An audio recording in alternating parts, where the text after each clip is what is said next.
Bismillahirrahmanirrahim. Assalamualaikum warahmatullahi wabarakatuh.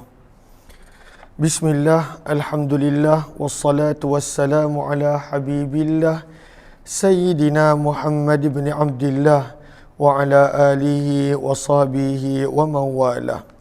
Subhanaka la ilma lana illa ma 'allamtana innaka antal alimul hakim wa la hawla wa la quwwah إلا بالله العلي العظيم اللهم رب اشرح لنا صدورنا ويسر لنا أمورنا واحلل عقدة من ألسنتنا يفقه أقوالنا اللهم فقهنا في الدين وعلمنا التأويل اللهم ألهمنا مراشد أمورنا وأعذنا من شرور أنفسنا برحمتك يا رب العالمين والحمد لله رب العالمين.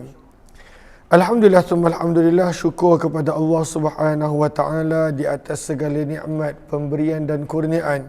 Selawat dan salam buat junjungan mulia kekasih Allah, kekasih kita baginda Rasul sallallahu alaihi wasallam. Mudah-mudahan setiap daripada kita beroleh syafaat baginda Nabi sallallahu alaihi wasallam.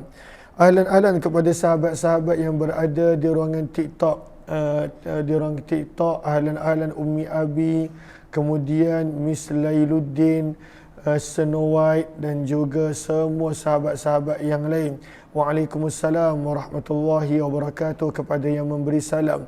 Di ruangan FB pula, ahlan-ahlan Kak Safia Sapian serta Nazlina Sanin, Faridah Abdul Rahim dan juga Habibah Suib Abu Bakar serta semua sahabat-sahabat yang lain. Apa kata kita mulakan pertemuan kita dengan kita perbetulkan dahulu niat. Mudah-mudahan Allah memberi ganjaran dan pahala pada setiap apa yang kita lakukan. Nawaitu ta'alluma wa ta'lim wa tadhakkura wa tadhkir wa naf'a wal intifa' wal ifadata wal istifadah wal hatha ala tamassuki bi kitabillah wa sunnati rasulillah sallallahu alaihi wasallam wad du'a'i ila al huda wad dalalati ala al khair ibtigha'a wajhillah wa mardatihi wa qurbih wa thawabih. Amin amin ya rabbal alamin. Mohon jasa baik untuk bantu share, bantu untuk kongsi, bantu untuk sebar luas. Mudah-mudahan lebih ramai yang beroleh manfaat. Kita masih lagi dalam pembacaan kitab hadis Imam Tirmizi, yang mana kitab hadis ini dikenali dengan nama Jami' dan juga Sunan. Tutuplah langsir tu, cahaya dia kuat. Jami' ataupun Sunan At-Tirmizi. Dan nama penuh kitab ini seperti mana yang kita dah biasa dengar. Apa nama penuh dia? Pada muka surat yang ke-13, sepatutnya dah hafal lah. Apa nama penuh dia? Kitab Al-Jami'. Yang kedua adalah Al-Mukhtasar. Dia Jami' mengumpulkan. Al-Mukhtasar dalam masa yang sama ringkasan. Walaupun kita nampak tebal, tapi sebenarnya ringkasan, bukan semua sabdaan Nabi SAW. Lagi? Daripada sunnah-sunnah yang sabit daripada Nabi, maksudnya riwayat marfu', tidak dinukilkan riwayat-riwayat yang tidak sahih. Dan kemudian wa ma'rifah as-sahih wal ma'lul. Dengan kita belajar kitab ini, kita boleh kenal mana satu riwayat yang sahih dan mana satu riwayat yang ada illah, yang ada kecacatan. Dan wa ma'alaihil amal, kita boleh dapat tahu bagaimana sesuatu hadis tersebut diamalkan. Cuma Imam Tirmizi ada menerangkan dalam kitab beliau hanya ada dua hadis sahaja yang tidak ada diamalkan oleh sesiapa pun. Satu hadis Abdullah bin Abbas yang kita dah baca semalam berkenaan tentang jamak tanpa ada sebarang keuzuran, dan yang kedua adalah hadis berkenaan tentang seseorang yang pada waktu itu minum arak kali keempat setelah diberi hukuman dan nasihat. Maka Nabi SAW bersabda, "Faqtuluh, bunuhlah dia." Maka dua hadis ini yang tidak diamalkan, kata Imam Tirmizi rahimahullah. Lain semua hadis-hadis yang dinukilkan ada menjadi amalan untuk sebahagian daripada para ulama. Kita dah tiba pada bab yang ke-61 berkenaan tentang tajuk solat, dan muka surat yang ke-180. Maka di sini kata Imam Tirmizi membawakan tajuk babu man ahaqqu bil imamah. Bab pada hadis dan riwayat yang menerangkan siapakah yang paling layak dengan imamah untuk menjadi imam. Siapakah yang paling layak untuk menjadi imam? Maka lihat kepada Arafah baris yang keempat, mazahibul a'immah fi man huwa aula bil imamah. Jumpa tak? Okey, maka di sini dinukilkan secara ringkas. Di sisi Imam Abu Hanifah, yang paling layak untuk menjadi imam adalah al-a'lam, yang paling banyak mengetahui ilmu. Maka dia yang paling layak menjadi imam. Kemudian adalah al-aqra' dan lain-lain. Namun di sisi mazhab Syafi'i, ada riwayat yang mengatakan pada waktu itu al-aqra'. Al-aqra' maksudnya yang paling mahir dengan Al-Quran. Tak semestinya tajwid, tapi pada waktu itu dia mahir dengan Al-Quran. Dan jom kita lihat kepada hadis yang ke-236. Maka hadis ini dijadikan dalil tentang siapakah yang paling layak untuk menjadi imam. Riwayat yang ke-236. Wa bihi ilaihi qala hadatsana Hannadun qala hadatsana Abu Muawiyah 'an al-A'mash tahwil. Wa bihi ilaihi qala hadatsana Mahmud bin Ghailan qala hadatsana Abu Muawiyah wa ibn Numair 'an al-A'mash an Ismail bin Raja'in az-Zubaydi an Aus bin Dam'aj قال سمعت أبا مسعود الأنصاري رضي الله عنه يقول, kata Aus bin Dam'aj, aku telah mendengar sahabat Nabi Abu Mas'ud Al-Ansari radhiyallahu anhu berkata, telah bersabda Nabi sallallahu alaihi wasallam, ya ummul qaumi aqra'uhum li kitabillah, hendaklah menjadi imam untuk sesuatu kelompok manusia, aqra'uhum, yang paling mahir dengan kitab Allah, yang paling mahir dengan kitab Allah. Apakah maksud al-aqra'? Lihat kepada Syayakhah baris yang pertama. Syayakhah baris yang pertama. Maka dia bukan sekadar tahu tajwid. Tajwid ini pun sebenarnya kalau kita lihat dia punya revolusi. Dia adalah sebahagian daripada ilmu nahu sebenarnya. Dia asal daripada ilmu nahu. Maka bila zaman tersebut tidak ada baris dalam Al-Quran, maka untuk belajar Al-Quran perlu belajar nahu. Maka tajwid adalah sebahagian daripada ilmu nahu. Maka sebab itu kita lihat kepada Syayakhah baris yang pertama. Makna al-aqra', jumpa tak? Okey, maka apakah maksud al-aqra'? Orang yang qari. Qari bukan sekadar pada waktu itu tajwid, walaupun itu satu cabang ilmu yang sangat penting. Bukan sekadar tarannum, walaupun itu satu cabang ilmu yang sangat terkenal.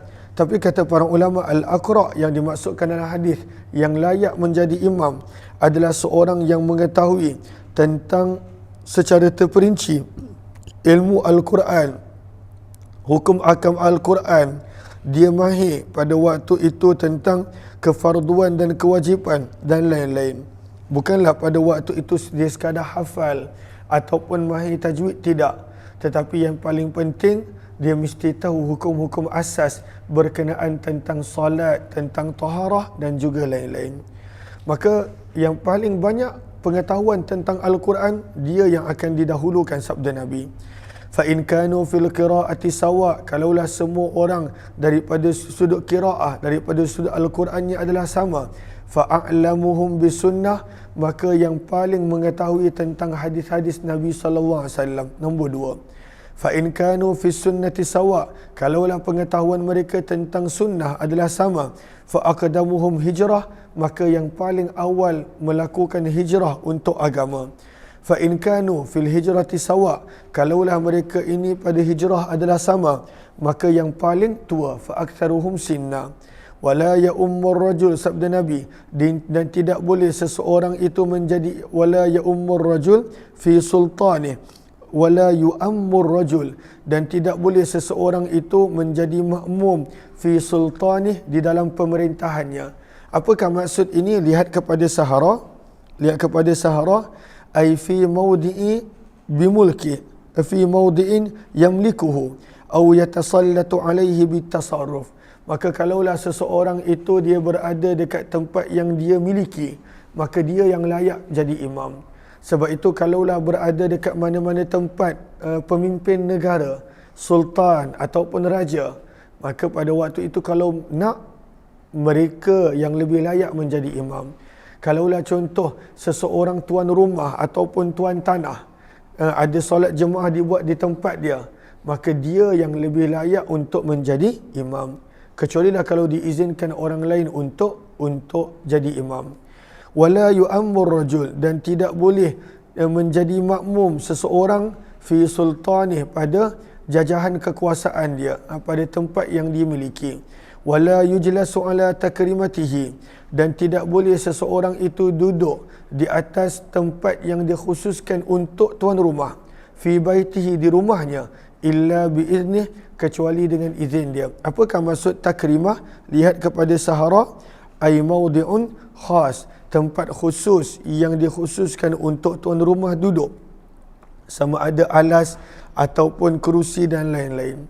Maka pada waktu itu tak boleh duduk dekat tempat khusus tuan rumah, tak boleh menjadi imam ketika mana tuan rumah ada, kecuali illa biiznih, kecuali tuan rumah tersebut izinkan. Berkata Mahmud, telah berkata Ibnu Nuwair fi hadithih, aqdamuhum sinna, yang paling tua daripada sudut umur. Kalau lafaz hadis akbar, maka kata Mahmud dalam lafaz hadis ni adalah aqdam, yang paling tua. Kata Imam Tirmizi, di dalam bab ini ada hadis daripada Abu Sa'id Al-Khudri, Anas bin Malik, Malik bin Huwairith, Ammar bin Salamah radhiyallahu anhum. Qala Abu Isa, berkata Imam Tirmizi, wa hadithu Abi Mas'ud, hadis Abu Mas'ud radhiyallahu ta'ala anhu adalah hadis yang hasan sahih. Wal amalu ala hadha, dan amalan pada perkara ini di sisi ahli ilmu, mereka berkata, ahakun nasi bil imamah, yang paling layak untuk menjadi imam adalah yang paling aqra, yang paling mahir dalam kitab Allah, dan kemudian adalah orang yang paling mengetahui tentang sunnah Nabi SAW.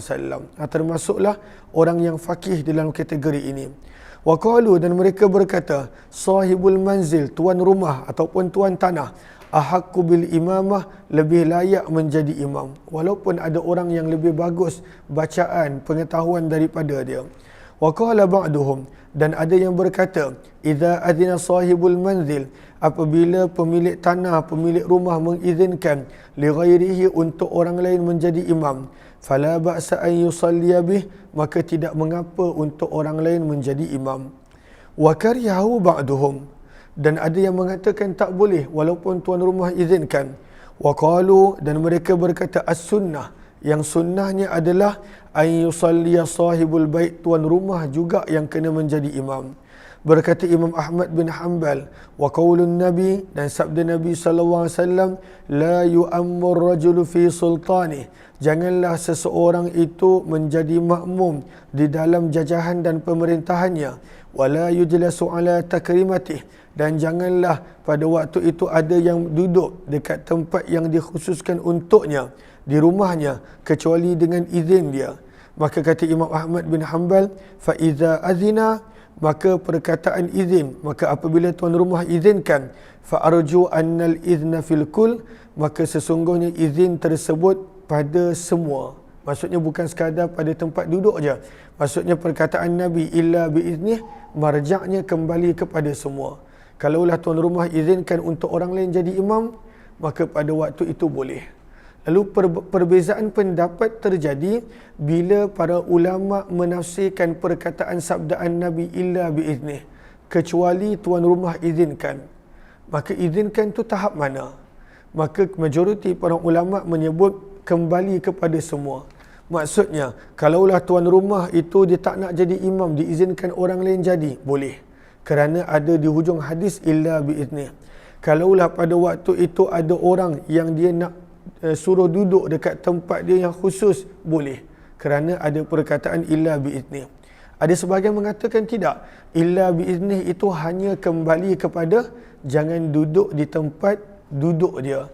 Lalu kalau seseorang itu jadi tuan rumah, dia yang semestinya kena jadi imam.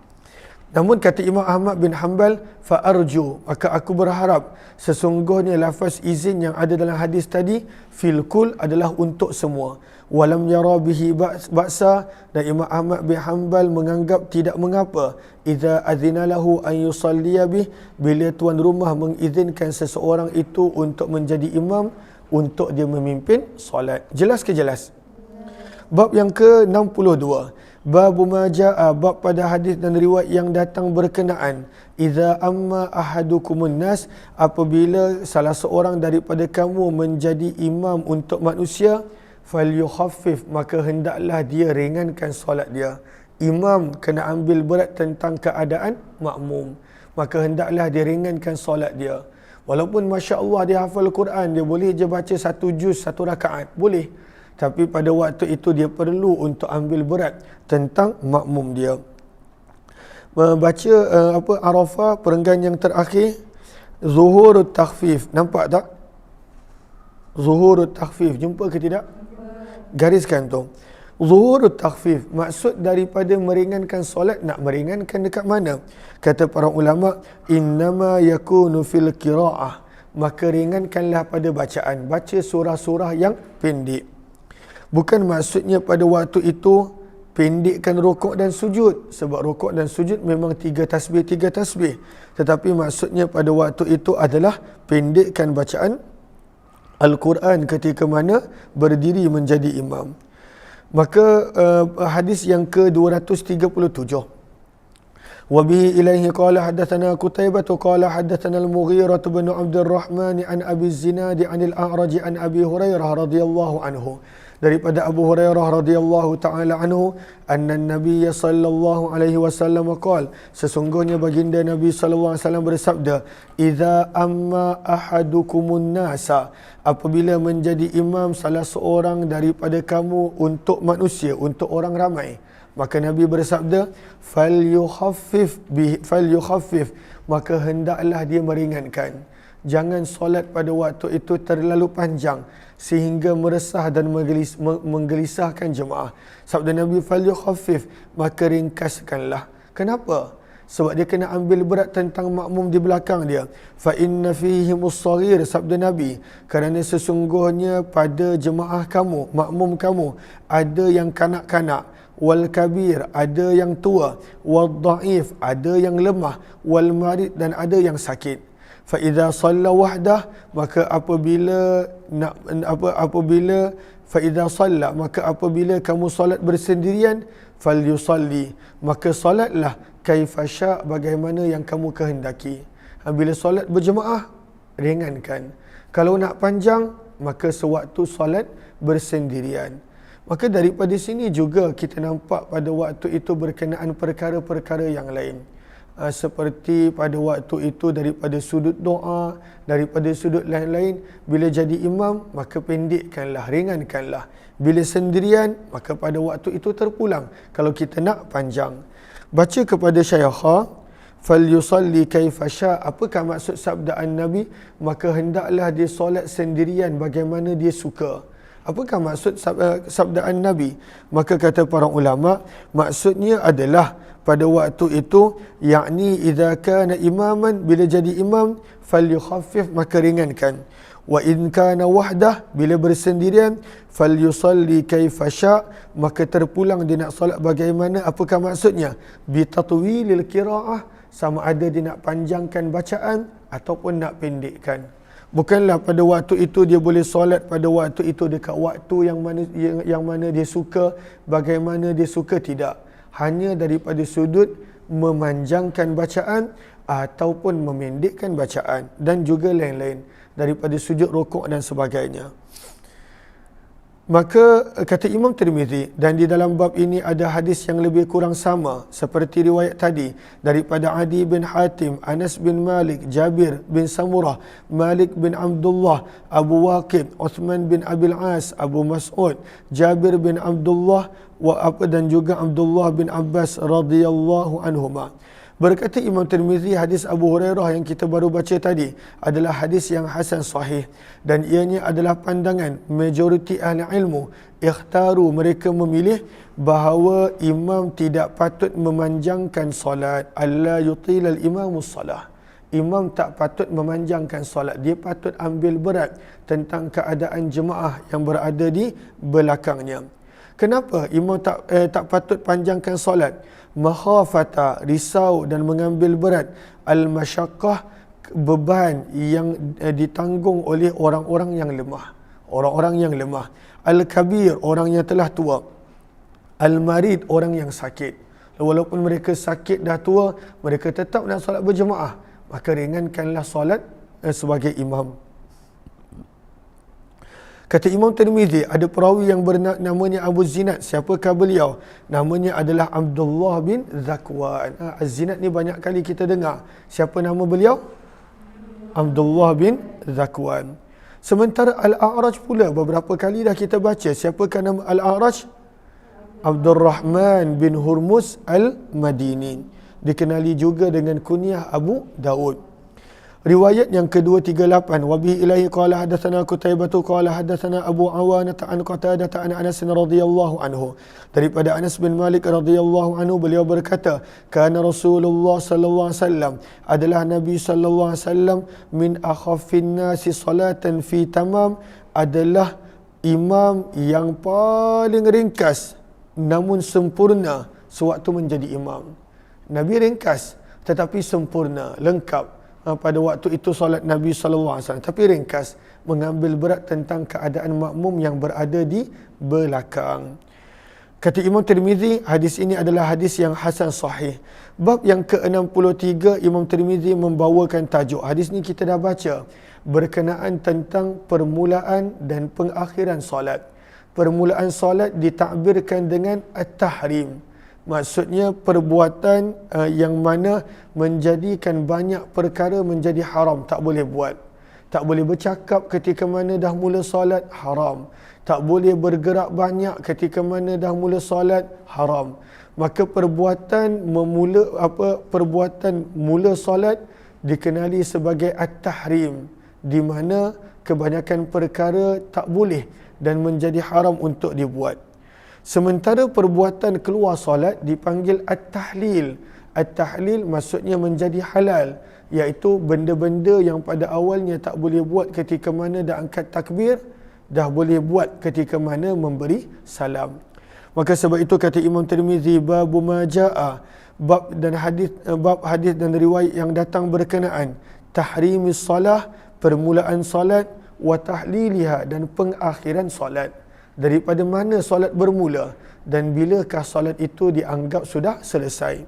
Riwayat yang ke-239, wa bihi ilaihi qala hadatsana Sufyan bin Waqi'in qala hadatsana Muhammad bin Fudail an Abi Sufyan Tarif Sa'di an Abi Nadrata an Abi Sa'id radhiyallahu anhu qala, daripada Abu Sa'id radhiyallahu taala anhu, beliau berkata, baginda Nabi sallallahu alaihi wasallam bersabda, miftahu, kunci, maksudnya kalau tak ada ni tak sah solat. Kunci solat adalah at-tuhur, bersuci. Bersuci daripada hadas besar dan kecil. Itu adalah kunci solat. Maka daripada sini juga kita belajar pentingnya untuk menjaga bersuci supaya solat tersebut khusyuk dan juga sempurna.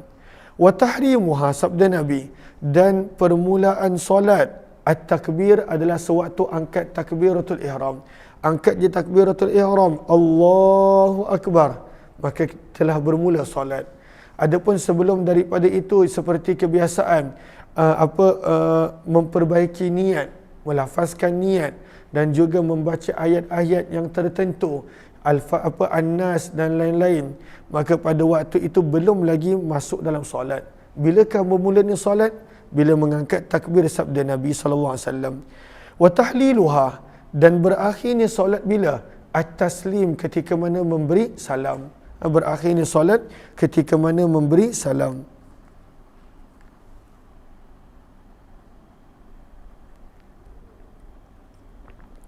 Lihat kepada Sahara.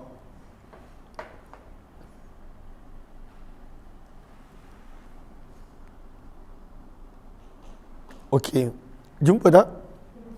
Tahlilah, maka baca tu summal khuruj. Jumpa tak? Okey, maka kata para ulama, untuk keluar daripada solat dengan lafaz Assalamualaikum adalah fardu dan rukun di sisi mazhab Syafi'i. Tak boleh keluar daripada solat tanpa memberi salam, tidak boleh. Sementara itu, Allahumma salli ala sayyidina Muhammad di sisi Imam Abu Hanifah, baris bawah dia, wa wajibun inda Abi Hanifah. Di sisi Imam Abu Hanifah, memberi salam adalah hukumnya wajib. Hukumnya adalah wajib, bukannya rukun dan fardu. Dia ada perbezaan di sisi Imam Abu Hanifah. Okey, jom kita baca.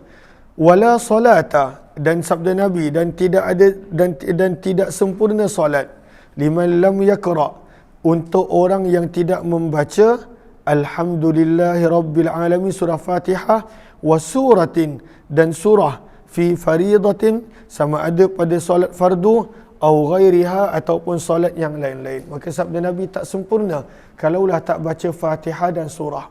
Adapun hadis tentang membaca Fatihah, kejap lagi bab yang seterusnya ataupun selepas daripada ini kita akan baca.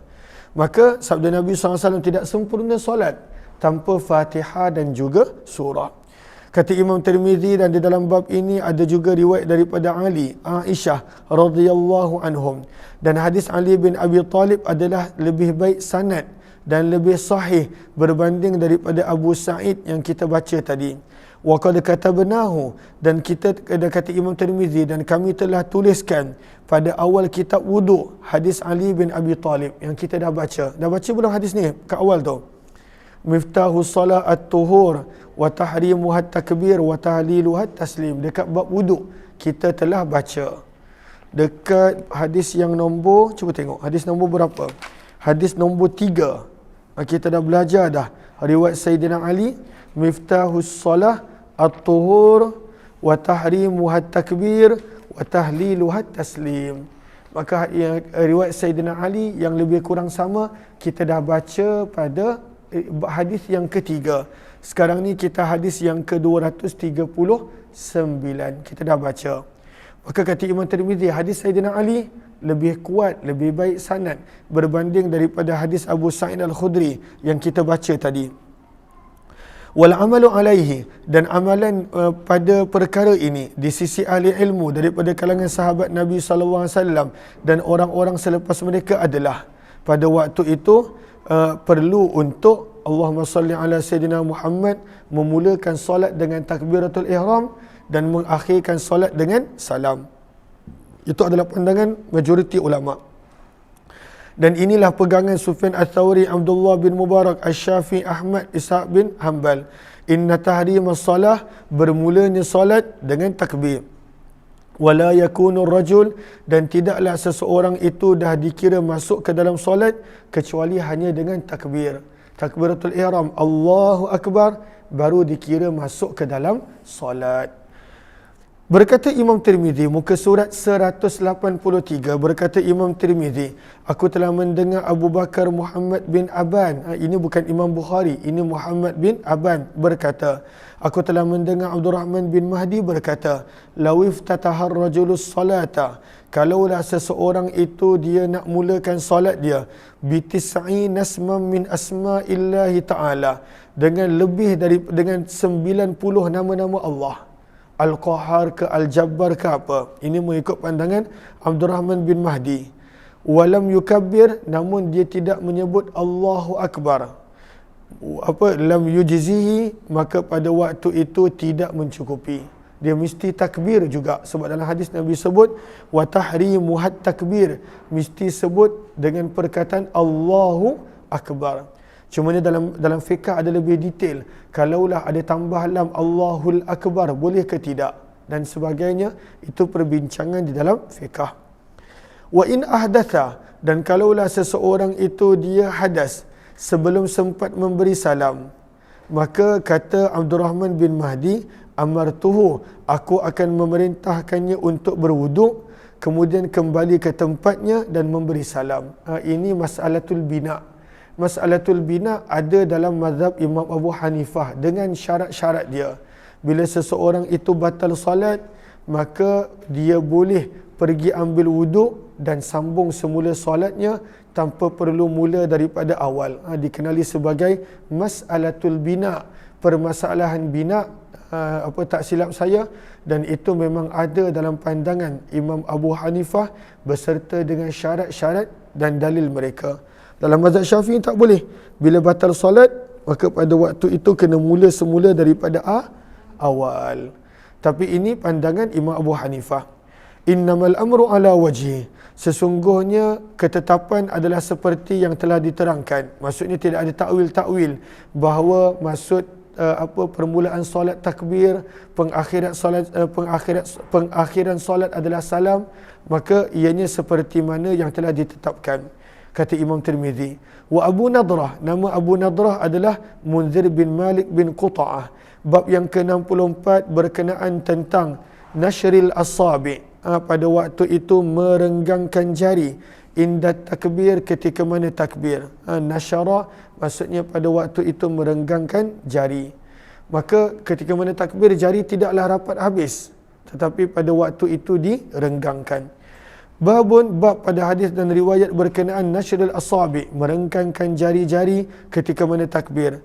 Wa bi ilaihi qala hadatsana Qutaibah wa Abu Sa'id al-Ashaj qala. Lalu baca Arafah dulu. Baca Arafah. Okey. Maka sebahagian para ulama menyebut bahawa sunnah untuk angkat takbir adalah pada waktu itu Allahumma salli ala Sayyidina Muhammad, merenggangkan jari, merenggang yamudda asabi'a yadayh, merenggangkan jari. Wa yastaqbilu biha, jari-jari menghadap ke kiblat, jari-jari menghadap ke kiblat. Wa yuwajjihul kaf ila al-qiblah, dan tapak tangan pun pada waktu itu menghadap ke kiblat. Dan pada waktu itu jangan dirapatkan dengan betul-betul rapat jari jemari, dan tidak pula dilebarkan dengan selebar-lebarnya. Maka ini adalah berkenaan tentang keadaan jari. Dalam mazhab Syafi'i, dalam kitab fiqh, ada 10 sunnah sewaktu takbiratul ihram, yang itu perbincangan yang tersendiri. Antaranya qala Syafi'i, jumpa tak? Berkata Imam Syafi'i, yarfa'u yadayhi ila udhunayh, pada waktu itu mengangkat tangan hingga ke telinga. Wa fi riwayat, dan sebahagian riwayat menyebut angkat tangan hingga ke mangkib, hingga ke bahu. Maka apakah maksudnya? Kita akan baca kejap lagi, iaitu Allahumma salli ala Sayyidina Muhammad. Kita akan baca apakah maksud dalam sebahagian riwayat angkat hingga telinga, ada yang kata angkat hingga bahu. Kita akan baca nanti pada penjelasan seterusnya. Babun, bab pada hadis dan riwayat berkenaan tentang merenggangkan jari jemari ketika mana angkat takbir. Tapi janganlah terlalu renggang macam ni, jangan pula terlalu rapat, tetapi sederhana. Wa bi ilahi qala hadatsana, ini untuk angkat takbiratul ihram dan takbir-takbir yang lain sewaktu solat. Wa bi ilaihi qala hadatsana Qutaibah wa Abu Sa'id al-Ashaj qala hadatsana Yahya bin Yaman an ibn Abi Dhi'b an Sa'id bin Sim'an an Abi Hurairah radhiyallahu anhu, daripada Abu Hurairah radhiyallahu anhu, beliau berkata, kana Rasulullah sallallahu alaihi wasallam, adalah Nabi sallallahu alaihi wasallam, idza kabbara, apabila mengangkat takbir, lis salati, untuk solat, nasyara, maka Nabi sallallahu alaihi wasallam akan membentangkan pada waktu itu jari jemari baginda, membentangkan ataupun pada waktu itu membuka jari jemari baginda. Tak adalah pada waktu itu angkat takbir dengan jari jemari rapat ke kaf, iaitu ke tapak tangan, tapi dibuka pada waktu itu jari jemari. Berkata Imam Tirmizi, hadis Abu Hurairah telah diriwayatkan lebih daripada seorang, daripada Ibnu Abi Dhi'b, daripada Sa'id bin Sim'an, daripada Abu Hurairah radhiyallahu anhu, anna Nabi sallallahu alaihi wasallam, sesungguhnya Nabi sallallahu alaihi wasallam, idza dakhala fi shalah, apabila Nabi sallallahu alaihi wasallam ingin masuk ke solat, maka rafa'a yadayhi, Nabi akan mengangkat kedua tangan, maddan, dengan pada waktu itu merenggangkan. Maka jari jemari dibentangkan, tidak ditutup, dan pada waktu itu direnggangkan, tidaklah terlalu rapat. Maka itu cara untuk angkat takbiratul ihram, direnggangkan dan kemudian dibentangkan. Cumanya dia ada 10 sunnah yang lebih detail dalam mazhab Syafi'i ketika mana angkat takbiratul ihram. Pada waktu itu tapak tangan menghadap ke mana, bukan macam ni, tapi menghadap ke kiblat. Jari jemari pada waktu itu pun disebut menghadap ke kiblat. Maka dia ada cara yang sunnah untuk mengangkat takbiratul ihram di dalam perbincangan fiqh mazhab Syafi'i. Cumanya di sini disebut 2. Yang pertama jari jemari dibentangkan, dan yang kedua direnggangkan dan tidaklah terlalu rapat. Okey, Wa huwa as-sahih, dan riwayat ini adalah lebih sahih daripada riwayat Yahya bin Yaman yang kita baca pada awal bab tadi. Lebih sahih. Wa akhta'a Ibnu Yaman, dan Ibnu Yaman telah melakukan kesilapan pada hadis beliau ini. Riwayat 241, yang mana riwayat 241 ini menyokong hadis yang Imam Tirmizi baru bawa pada qala Abu Isa. Wabi ilaihi qala hadatsana Abdullah ibn Abdul Rahman qala akhbarana Ubaidullah ibn Abdul Majid al-Hanafi qala hadatsana Ibn Abi Dhi'b an Sa'id ibn Sim'an qala sami'tu Abu Hurairah radhiyallahu anhu yaqul, aku telah mendengar Abu Hurairah radhiyallahu anhu berkata, kana Rasulullah sallallahu alaihi wasallam, adalah Nabi sallallahu alaihi wasallam, idza qama ila salat, apabila berdiri untuk solat, rafa'a yadayhi maddan, Nabi merenggangkan jari-jari baginda. Maka kalau kita perasan pada riwayat yang mula-mula 240, Yahya bin Yaman menyebut perkataan nasyara. Idza kabbara lis-salah nasyara. Dia menggunakan perkataan nasyara. Tapi dua lagi riwayat selepas itu menggunakan perkataan rafa'a yadayhi madda. Maka itu sedikit sebanyak perbezaan lafaz yang mana kata Imam Tirmizi, Yahya ibnul Yaman pada riwayat 240 melakukan sedikit kesilapan. Maka sebab itu dinukilkan riwayat yang lain.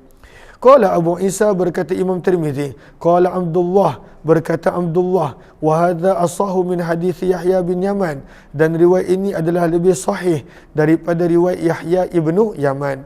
Wa hadis Yahya bin Yaman khata', dan hadis Yahya bin Yaman adalah salah, kata Imam Tirmizi, daripada sudut penggunaan perkataan nasyara berbanding dengan madda. Bab yang ke-65 berkenaan tentang kelebihan beroleh takbiratul ula dengan imam. Apakah kelebihan beroleh takbiratul ula bersama dengan imam? Maka ada yang mengatakan takbiratul ula ini sepanjang rakaat yang pertama. Ada juga pandangan mengatakan begitu. Namun kebanyakannya menyebut takbiratul ula adalah bertakbir bersama dengan imam. Lihat kepada Arafah, jumpa tak? Imtidadul fadli tahrimah ila ruku'. Jumpa tak? Okey, gariskan. Inda Abi Hanifah, di sisi Imam Abu Hanifah, bahawa seseorang itu mendapat seseorang yang mendapat satu rakaat, maka dikira mendapat pahala takbiratul ula. Mengikut pandangan Imam Abu Hanifah. Kalaulah dapat rakaat pertama, dikira pada waktu itu mendapat kelebihan dan fadilat takbiratul ihram dan takbiratul ula. Maka ini adalah pandangan Imam Abu Hanifah rahimahullahu taala. Okey, jom kita lihat riwayat berkenaan tentang kelebihan takbiratul ula. Tapi majoriti menyebut takbiratul ula adalah bertakbir pada awal bersama dengan imam. Maksudnya ketika mana imam nak mula solat, kita pun dah bersedia. Bila imam angkat je takbir, kita menyusuli untuk angkat takbir. Maka apakah kelebihan takbiratul ula? Maka riwayat 242, wa bi ilaihi qala hadatsana Uqbah bin Mukram wa Nasr bin Ali qala hadatsana Salm bin Qutaibah an Tu'mah bin Amr an Habib bin Abi Thabit an Anas bin Malik radhiyallahu anhu. Daripada Anas bin Malik radhiyallahu anhu, beliau berkata, Nabi sallallahu alaihi wasallam bersabda, man shalla, barang siapa yang menunaikan solat lillah, untuk Allah, semata-mata kerana Allah, bukan untuk yang lain. Berapa lama? Arba'ina yauman, selama 40 hari. Jadi solat dengan takbiratul ula selama 40 hari. Fi jamaah, secara berjamaah. Yudrikut takbiratul ula, dengan mendapatkan takbiratul ula bersama imam. Maka apakah kelebihan dia? Kutiba lahu bara'atan, dituliskan untuknya 2 pembebasan. Apakah 2 pembebasan tersebut? Sangat penting. Bara'atum minan nar, pembebasan daripada api neraka, dan pembebasan daripada sifat nifak. Masya Allah. Tapi bukan senang pun nak dapat takbiratul ula 40 hari bersama dengan imam. Mudah-mudahan kita dapat, insya Allah, supaya dibebaskan daripada sifat munafik dan juga pembebasan daripada api neraka. Kata Imam Tirmizi telah meriwayatkan hadis ini daripada Anas bin Malik juga secara mauquf. Ada juga riwayat secara mauquf daripada Anas bin Malik. Wala a'lamu ahadan, kata Imam Tirmizi, dan aku tidak mengetahui seorang pun yang menjadikan hadis ini marfu', iaitu sampai kepada Nabi, kecuali apa yang telah diriwayatkan oleh Salm bin Kutaibah daripada Tu'mah bin Amr rahimahumullahu ta'ala. Wa innama yurwa, dan hanya senya telah meriwayatkan hadis ini daripada Habib bin Abi Habib Al-Bajali daripada Anas bin Malik radhiyallahu anhu, qaulahu, kata-katanya, wa bihi ilaihi qala hadatsana bidzalika Hannadun qala hadatsana Waqi'un an Khalid bin Tahman an Habib bin Abi Habib Al-Bajali an Anas radhiyallahu anhu qaulahu wa lam yarfa'hu, dan riwayat itu mengatakan tidak marfu', tidak sampai kepada Nabi. Apakah riwayat marfu'? Riwayat yang mana para sahabat mengatakan Nabi bersabda, Nabi melakukan sesuatu dan sebagainya. Apa pula mauquf? Mauquf adalah riwayat yang terhenti kepada para sahabat, dan para sahabat tak mengatakan Nabi SAW melakukan sesuatu, dan pada waktu itu Nabi SAW menyuruh untuk melakukan sesuatu, tidak. Maka itu beza antara marfu' dan mauquf.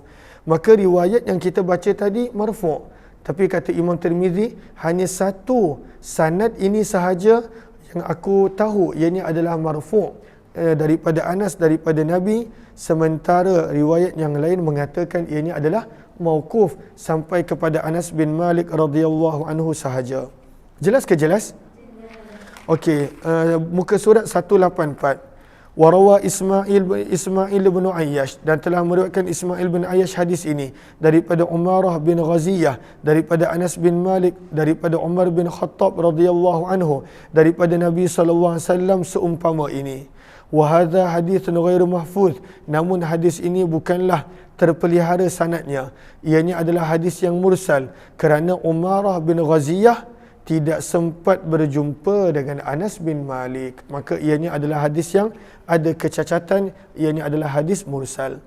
Bab yang ke-66, maka berkenaan tentang doa iftitah. Maka apakah yang patut dibaca? Doa iftitah yang ada di dalam kitab Tirmizi adalah apa yang diamalkan oleh mazhab Imam Abu Hanifah. Sementara mazhab Syafi'i yang mana dia punya doa kunut, doa iftitah tidak ada di dalam kitab Tirmizi dalam bab ini. Kata Imam Tirmizi, babu ma yaqulu inda iftitahi salah, bab pada hadis dan riwayat berkenaan apa yang patut diucapkan ketika mana memulakan solat. Dipanggil doa iftitah, doa permulaan solat. Lihat kepada Arafah, jumpa tak? Arafah, ikhtilaful a'immah fi dzikri qabla al-Fatihah, jumpa ke tidak? Okey. Maka kata para ulama, qala thalathatu bi istihbab dzikri qabla al-Fatihah, sunnah untuk berzikir, berdoa sesuatu sebelum membaca al-Fatihah. Berkata Imam Malik, tidak sunnah. Sunnah baca Fatihah terus, tidak sunnah untuk baca zikir dan doa yang lain. Maka kata para ulama, wa thabata kathirun min siyaghi sana yajuzu kulluha fil mazahib, terdapat begitu banyak doa-doa dan zikir yang boleh dijadikan sebagai doa iftitah, yang mana ada yang dipilih oleh sebahagian daripada para ulama mazhab. Imam Syafi'i memilih riwayat yang ada di dalam Sahih Bukhari dan Muslim, sementara Imam Abu Hanifah dan Imam Ahmad memilih apa yang kita bakal baca kejap lagi. Maka apa yang ada di dalam doa iftitah kita, ianya adalah riwayat Bukhari dan Muslim. Namun kalaulah kita nak baca doa iftitah yang dipegang oleh Imam Abu Hanifah dan pengikutnya, tak ada masalah, sebab hadisnya pun adalah hadis yang sahih. Jom kita lihat 243. Wabi ilaihi qala, tentang hadis-hadis tentang doa iftitah. وبه إليه قال حدثنا محمد بن موسى البصري قال حدثنا جعفر بن سليمان الضباعي عن علي بن علي الرفاعي عن أبي المتوكل عن أبي سعيد الخدري رضي الله عنه قال, daripada Abu Sa'id Al-Khudri radhiyallahu anhu, beliau berkata, kana Rasulullah sallallahu alaihi wasallam, adalah Nabi sallallahu alaihi wasallam, idza qama ila salati bil lail, apabila ingin bangun untuk menunaikan solat pada waktu malam, kabbara, Nabi mengangkat takbiratul ihram terlebih dahulu. Thumma yaqulu, kemudian Nabi bersabda dalam doa iftitah baginda, sama-sama ikut, subhanakallahumma wa bihamdika wa tabaraka ismuka wa ta'ala jadduka wa la ilaha ghairuk. Maka ini antara doa iftitah yang diamalkan oleh mazhab Imam Abu Hanifah. Kemudian kata Abu Sa'id Al-Khudri, kemudian Nabi SAW akan mengucapkan Allahu Akbar, dan kemudian Nabi membaca A'udzubillahi as-sami'il 'alim minasyaitonir rajim min hamazihi wa nafthihi wa nafthihi, dan kemudian barulah Nabi membaca Fatihah dan surah. Maka daripada hadis ini juga kita nampak sunnah untuk membaca A'udzubillah sebelum daripada membaca suratul Fatihah. Dalam mazhab Syafi'i sunnah setiap rakaat kalaulah nak disunnahkan untuk membaca A'udzubillahi minasyaitonirrajim sebelum daripada suratul Fatihah. Okey. Kata Imam Tirmizi, wa fil babi, di dalam bab ini ada juga riwayat daripada Ali bin Abi Talib, Abdullah bin Mas'ud, Aisyah, Jabir, Jubair bin Mut'im dan Abdullah bin Umar. Berkata Imam Tirmizi, dan hadis Abu Sa'id Ashhar lebih terkenal, adalah hadis yang paling terkenal dalam bab ini. Wa qad akhadha qaumun, dan telah mengambil sebahagian daripada para ulama akan hadis ini sebagai doa iftitah mereka. Wa amma, adapun aktsaru ahli ilmi, kebanyakan ahli ilmu mereka berkata, sesungguhnya hanya diriwayatkan daripada Nabi SAW di mana baginda membaca Subhanakallahumma wa bihamdika wa tabarakasmuka wa ta'ala jadduka wa la ilaha ghairuk wa hakadha ruya an Umar bin Al-Khattab wa Abdullah bin Mas'ud. Dan inilah riwayat yang sabit daripada Umar bin Khattab dan Abdullah bin Mas'ud. Wal amalu ala hadha, dan amalan tentang perkara ini di sisi majoriti ahli ilmu daripada kalangan tabi'in dan selain mereka, bahawa mereka membaca doa iftitah tadi. Waqad tukullima, dan sungguh telah dibahaskan berkenaan tentang sanad hadis Abu Sa'id Al-Khudri, di mana Yahya bin Sa'id berkata berkenaan di mana Yahya bin Sa'id Allahumma salli ala sayyidina Muhammad, Yahya bin Sa'id Al-Qattan yatakallam, membicarakan tentang perawi yang bernama Ali bin Ali Ar-Rifa'i. Beliau membicarakan. Wa qala Ahmad, sementara Imam Ahmad bin Hanbal berkata hadis ini tidaklah sahih di sisi beliau. Hadis ini di sisi beliau tidak sahih. Riwayat 244.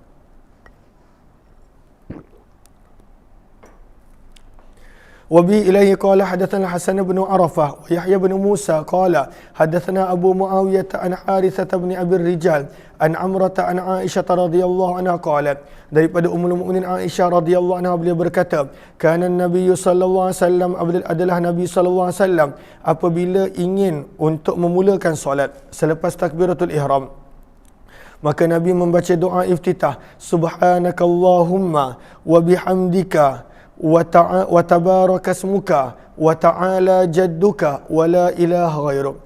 Berkata Imam Tirmizi, hadis ini kami tidak mengetahuinya kecuali daripada sanad ini sahaja, dan Harithah pula dibahaskan tentangnya daripada sudut hafalannya yang lemah. Wa Abu Rijal, dan perawi yang bernama Abu Rijal namanya adalah Muhammad bin Abdul Rahman. Maka ada pertikaian sanad pada doa iftitah Subhanakallahumma wa bihamdika hingga habis. Dan kemudian Imam Tirmizi membawakan tajuk berkenaan tentang bismillah pula. Lalu apakah dalil orang yang mengatakan bismillah baca perlahan, tak perlu baca dengan kuat? Kita akan belajar. Kemudian bab seterusnya, apakah dalil berkenaan tentang orang yang membaca bismillah dengan kuat? Macam contoh, kita pergi pada sebahagian tempat, bismillah imam baca perlahan. Dan contohnya di negara kita, bismillah dibaca dengan kuat. Kedua-duanya ada dalil yang tersendiri. Minta tolong panggil panggil ni Kak Safi jap. Allahumma salli ala habibina Muhammad wa ala alihi washabi ajma'in. Allahumma salli ala Muhammad wa ala alihi washabi ajma'in. Panggil beliau sekejap.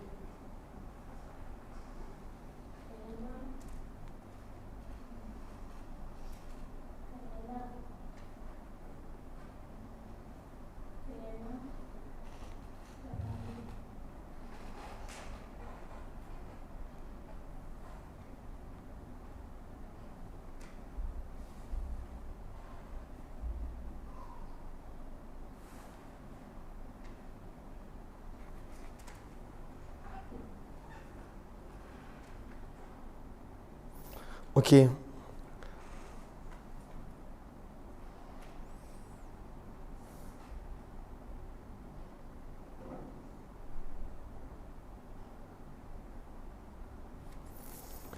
Mana tadi? Bab yang ke-67 berkenaan tentang bacaan bismillah secara perlahan. Dan ini banyak menjadi pegangan para ulama mazhab. Sebab itu Imam Tirmizi membawakan tajuk Babu Maja'a, bab pada hadis dan riwayat berkenaan tarkil jahri, meninggalkan bacaan kuat sewaktu bismillahirrahmanirrahim. Dibaca dengan suara yang perlahan. Lihat kepada Arafah, perbezaan para ulama berkenaan tentang bismillah. Okey. Allahumma salli ala Sayyidina Muhammad. Maka sebahagian para ulama yang membacanya dengan perlahan, mereka mengatakan bismillah bukanlah sebahagian daripada surah dan tidak pula sebahagian daripada Al-Fatihah. Maka itulah pandangan Imam Abu Hanifah dan juga sebahagian para ulama yang lain. Di sisi Imam Syafi'i menyebut bismillah adalah sebahagian daripada Al-Fatihah. Maka seperti mana Al-Fatihah kena baca dengan kuat, maka bismillah pun imam kena baca dengan kuat.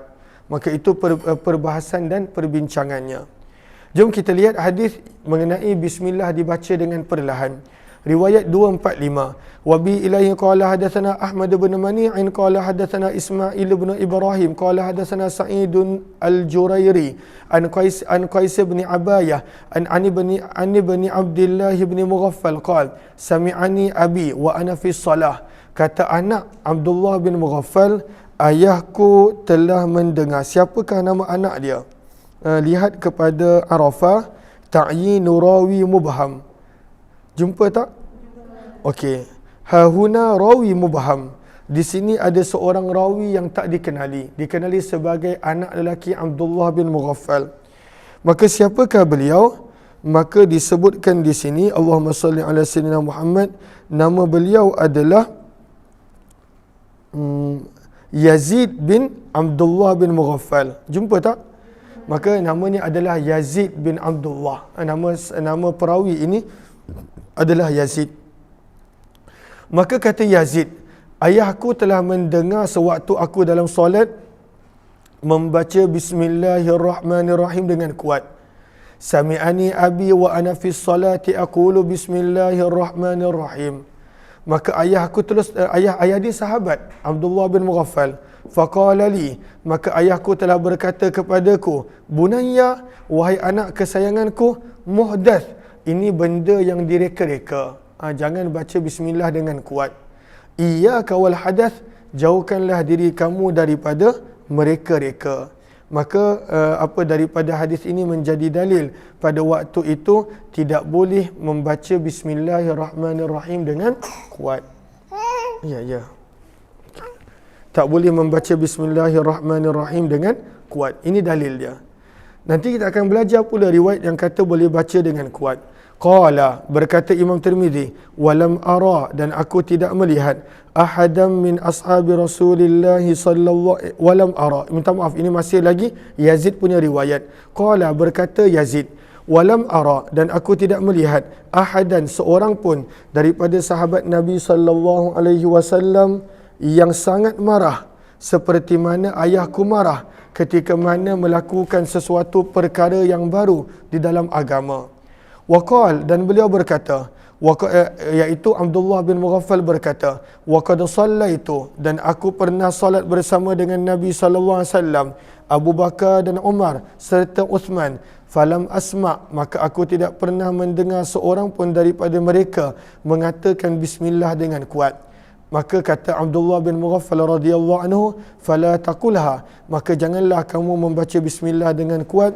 Idza anta sallaita, bila kamu ingin salat, maka ucapkanlah sahaja alhamdulillahi rabbil alamin, surah Al-Fatihah terus tanpa membaca bismillah dengan kuat. Maka ini dalilnya. Berkata Imam Tirmizi, hadis Abdullah bin Mughaffal adalah hadis yang hasan dan amalan di atas perkara ini di sisi kebanyakan ahli ilmu daripada kalangan sahabat Nabi, antara mereka Abu Bakar, Umar, Uthman dan Ali dan lain-lain, dan orang-orang selepas mereka daripada kalangan tabi'in. Dan inilah pegangan Sufyan Ats-Tsauri, Abdullah bin Mubarak, Ahmad bin Hanbal, Ishaq bin Rahwayh. La yaron, mereka tidak melihat bahawa bismillah perlu dibaca dengan kuat. Mereka berkata, wa yaquluha, bacalah bismillah fi nafsihi, di dalam hati. Bacalah bismillah di dalam hati. Maka ini dalil membaca bismillah dengan suara yang perlahan. Bab yang ke-68 berkenaan tentang membaca bismillah dengan suara yang kuat. Kata Imam Tirmizi, babu man ra'a, bab pada hadis dan riwayat orang yang berpandangan al-jahra, dibaca dengan kuat bismillahirrahmanirrahim sewaktu solat. Maka apakah dalilnya? Riwayat 246, wa bihi ilaihi qala hadatsana Ahmad bin Abdah qala hadatsana Mu'tamir bin Sulaiman qala hadatsani Ismail bin Muhammad an Abi Khalid an Ibni Abbas radhiyallahu anhuma, daripada Abdullah bin Abbas radhiyallahu anhuma, beliau berkata, kana Nabi sallallahu alaihi wasallam, adalah Nabi sallallahu alaihi wasallam, yaftatihu salatahu, akan memulakan salat baginda bismillahirrahmanirrahim, dengan membaca bismillahirrahmanirrahim. Maka ini menunjukkan Nabi sallallahu alaihi wasallam membaca bismillah dengan kuat. Namun kata Imam Tirmizi, qala Abu Isa, kata Imam Tirmizi, walaysa isnaduhu bidzaka, namun sanadnya tidaklah begitu kuat. Wa qad qala bihadza, dan telah memilih pandangan ini iddatun min ahli ilmi, sebahagian daripada ahli ilmu daripada kalangan sahabat Nabi sallallahu alaihi wasallam, antara mereka Abu Hurairah, Abdullah bin Umar, Abdullah bin Abbas, Abdullah bin Zubair radhiyallahu anhum, wa man ba'dahum minat tabi'in, dan orang-orang yang selepas mereka daripada kalangan tabi'in. Apakah pandangan mereka? Ra'au, mereka berpandangan al-jahra, perlu menguatkan suara bismillahirrahmanirrahim sewaktu membaca bismillahirrahmanirrahim. Dan inilah pandangan Asy-Syafi'i, Ismail bin Hammad, iaitu anak kepada Abu Sulaiman, Abu Khalid, iaitu Abu Khalid Al-Walibi, yang mana namanya adalah Hurmus, dan beliau berasal daripada Kufah. Maka daripada sini dibawakan dalil. Apakah dalil yang menunjukkan bismillah dibaca dengan kuat? Ini dalil dia. Dan itulah pandangan kita dalam mazhab Syafi'i, sewaktu membaca Al-Fatihah maupun awal surah maksud dalam solat, maka bismillah dibaca dengan kuat, kerana bismillah sebahagian daripada surah, terutamanya suratul Fatihah. Bab yang ke-69, bab yang ke-69 dibawakan tajuk berkenaan tentang memulakan solat dengan memulakan bacaan solat dengan Al-Fatihah. Maka ini menjadi dalil untuk Imam Syafi'i bahawa solat mesti dimulakan dengan Al-Fatihah. Sementara dijadikan dalil oleh sebahagian orang, tengok dalam hadis ini tak ada bismillah pun. Maka masing-masing memandang daripada cara pandang sudut masing-masing. Bab yang ke-69, babu fiftitahil qiraah, bab pada hadis dan riwayat berkenaan dimulakan bacaan solat dengan alhamdulillahi rabbil alamin. Riwayat 247. Wa bihi ilaihi qala hadatsana Qutaibah qala hadatsana Abu Awanah an Qatadah an Anas radhiyallahu anhu qala, daripada Anas bin Malik radhiyallahu anhu, beliau berkata, kana Rasulullah sallallahu alaihi wasallam, adalah Nabi sallallahu alaihi wasallam, wa Abu Bakr wa Umar wa Uthman yaftatihun, semua ini Rasulullah sallallahu alaihi wasallam, Abu Bakar, Umar dan Uthman, mereka memulakan bacaan bi alhamdulillahi rabbil alamin dengan surah Al-Fatihah. Maka Imam Syafi'i kata hadis ini menunjukkan mesti baca Fatihah, bahawa tidak dimulakan solat kecuali dengan Fatihah. Sementara Imam Abu Hanifah mengatakan hadis ini menunjukkan tidak perlu membaca bismillah dengan kuat. Berkata Imam Tirmizi, hadis ini adalah hasan sahih.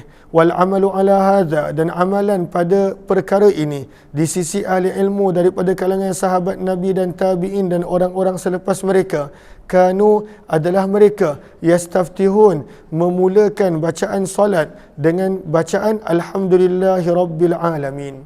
Qala Syafi'i, berkata Imam Syafi'i, innama ma'na hadzal hadis, maksud daripada hadis ini yang ingin diketengahkan oleh perawi adalah sesungguhnya Nabi SAW, Abu Bakar dan Umar serta Uthman, kanu yaftatihun, adalah mereka memulakan bacaan solat dengan alhamdulillahi rabbil alamin. Maksudnya begitu, tak boleh baca surah terus, mesti Fatihah dulu. Maknanya adalah annahum kanu, adalah mereka yabda'un, memulakan bacaan dengan Ummul Kitab, dengan surah Al-Fatihah sebelum mereka membaca surah.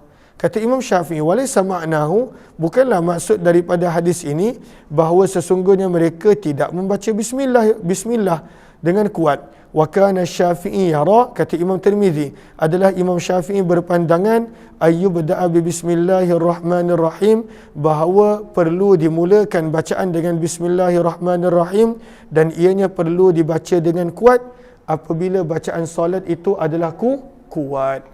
Ahlan-ahlan kepada sahabat-sahabat yang baru join, mohon jasa baik untuk bantu share, bantu untuk kongsi, bantu untuk sebar luas. Kita sedang membaca hadis daripada Jami' dan juga Sunan At-Tirmizi rahimahullahu ta'ala. Maka berkenaan tentang Al-Fatihah, apakah hukum membaca Al-Fatihah? Jom kita lihat bab yang ke-70. Dalam mazhab Syafi'i, tidak sah rakaat yang tidak dibaca Al-Fatihah. Mesti kena baca Al-Fatihah. Walaupun belakang imam, makmum tetap kena membaca Al-Fatihah. Okey, jom kita lihat. Berbeza dengan Imam Abu Hanifah dan sebahagian daripada para ulama yang lain, mereka menyebut makmum tak perlu baca Fatihah, cukup bacaan imam untuk makmum. Bab yang ke-70, bab maja'a, bab pada hadis dan riwayat yang datang, annahu la salata, bahawa tidak sah solat kecuali bi Fatihatil Kitab, dengan membaca suratul Fatihah. Tak sah solat dalam mazhab Syafi'i berdasarkan hadis ini, kecuali mesti dibaca Ummul Kitab Al-Fatihah.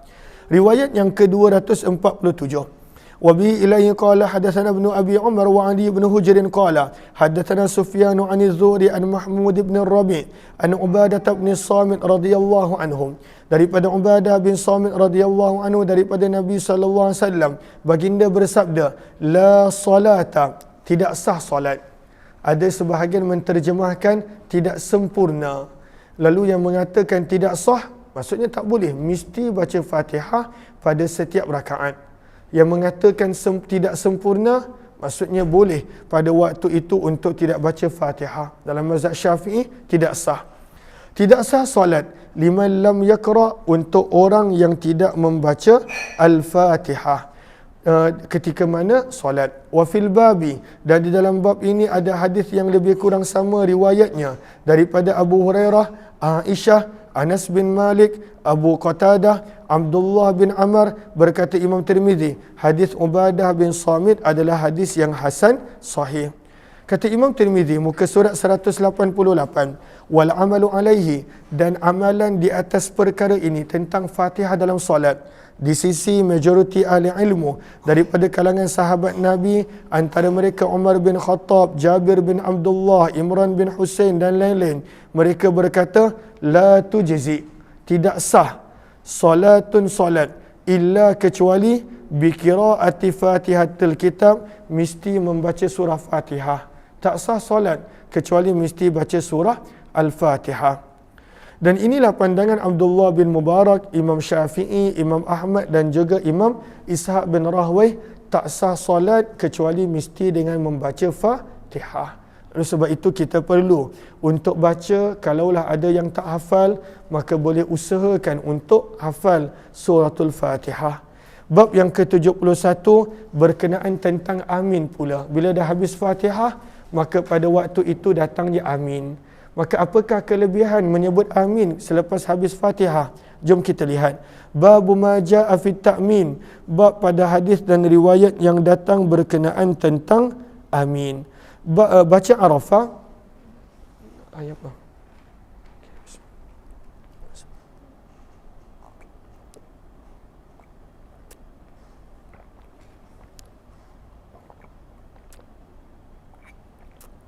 Terima kasih. Baca Arafah, jumpa tak? Imam Malik bin Anas berkata, yu'amminul muqtadi faqad sirra. Makmum kena ucapkan amin perlahan, imam dengan kuat.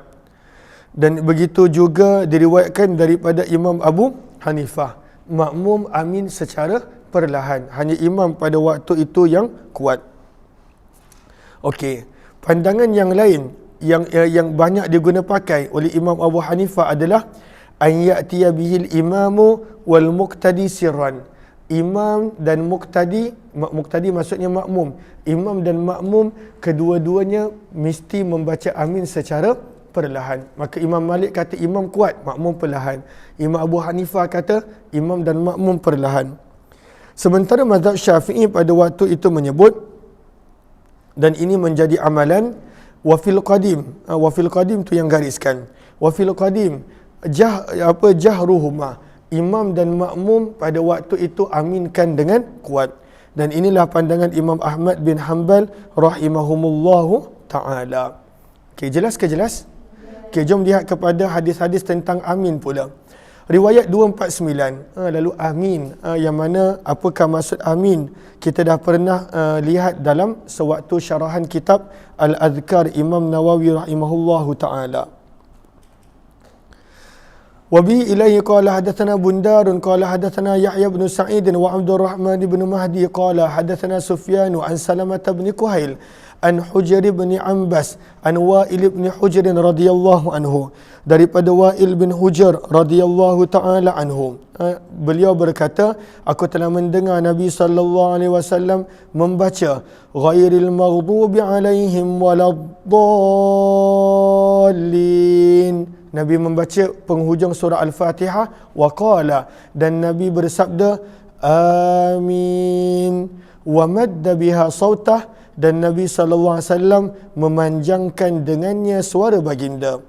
Apakah maksud memanjangkan suara baginda? Maka pada waktu itu ada beberapa penerangan. Cek kepada Sahara. Cek Sahara. Maka pandangan yang pertama, yakni akhiral kalimah, iaitu amin. Maka pada waktu itu bacaan pada mim itu, kata perawi Nabi SAW panjangkan. Itu pandangan pertama, a pendek, mim panjang, amin. Yang kedua, au maddaha bi alfiha, ataupun panjangkan alif juga, amin. Maka ini adalah pandangan yang kedua. Dan kemudian ada lagi beberapa pandangan yang lain. Cuma pada waktu itu cukuplah kita ambil dua, sama ada amin ataupun dua panjang, amin. Dan ada banyak lagi pandangan-pandangan yang lain di sini.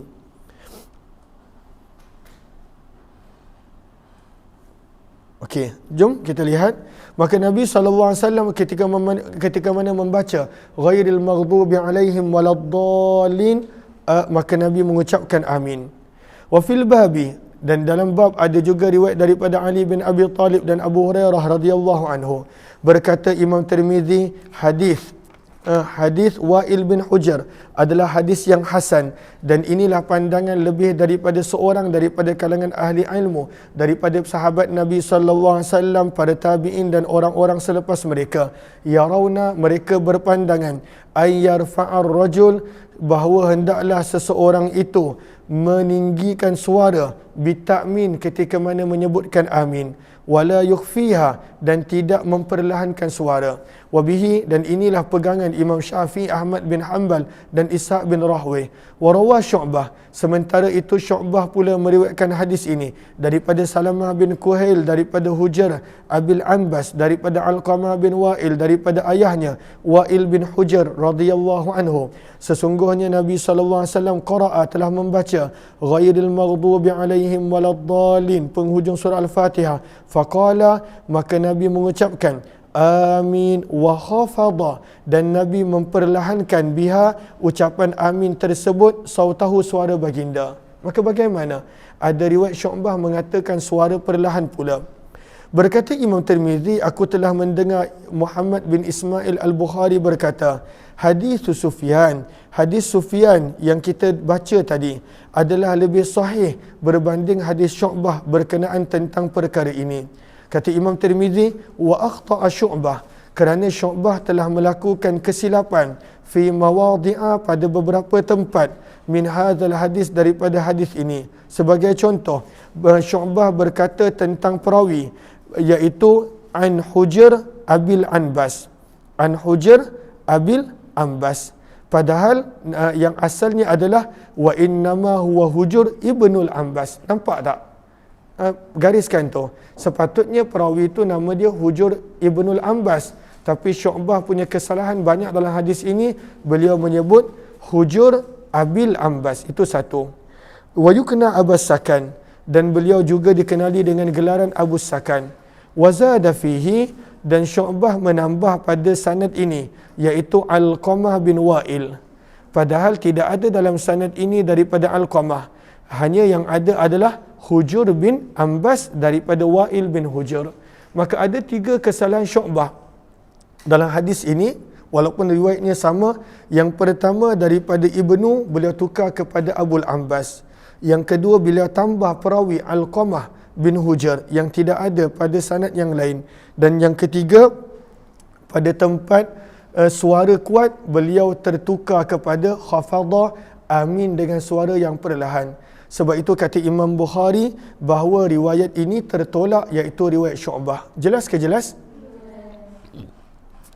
Waqala, dan kesalahan beliau yang ketiga, beliau mengatakan bahawa Nabi memperlahankan suara sewaktu amin. Wa innama huwa, padahal yang sebenarnya adalah madda biha sautah, Nabi memanjangkan suara sewaktu membaca amin. Berkata Imam Tirmizi, dan aku telah bertanya pula kepada Abu Zur'ah tentang hadis ini, maka beliau juga berkata hadis Sufyan yang kita baca tadi adalah lebih sahih. Beliau berkata rawal Ala ibnu Salih Al-Asadi an Salamah bin Kuhail nahwa riwayat Sufyan, kerana riwayat Sufyan yang kita baca tadi, Nabi memanjangkan suara, menguatkan suara ketika mana amin, maka ianya ada sokongan, iaitu sokongan daripada riwayat Al-Ala bin Salih Al-Asadi dengan sanad yang lebih kurang sama.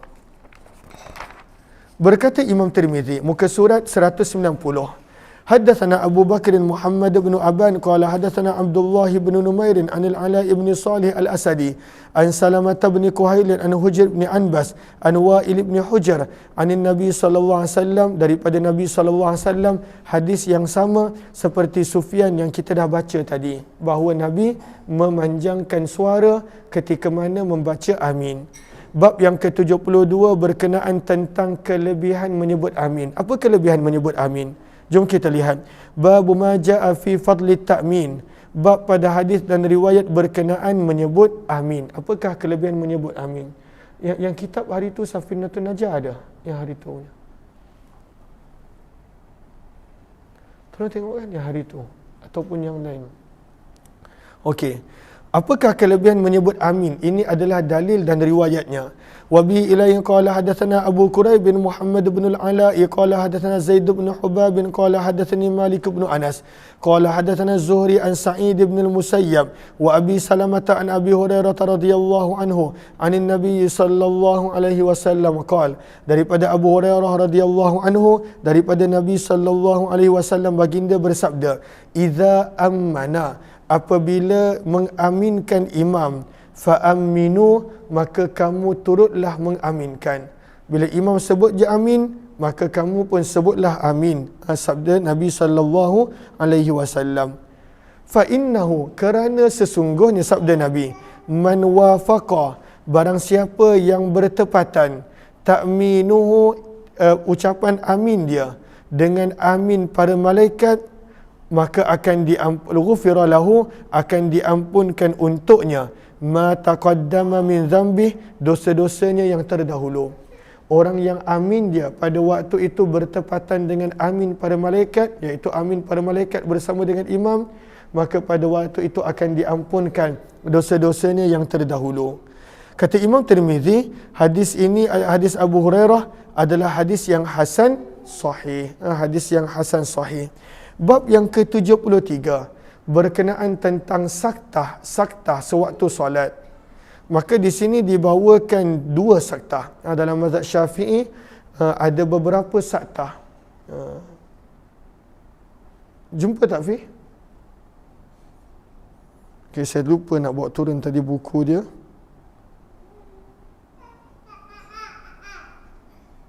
Okay, sebentar. Allahumma salli ala habibina Muhammad wa ala alihi wa sahbihi ajma'in.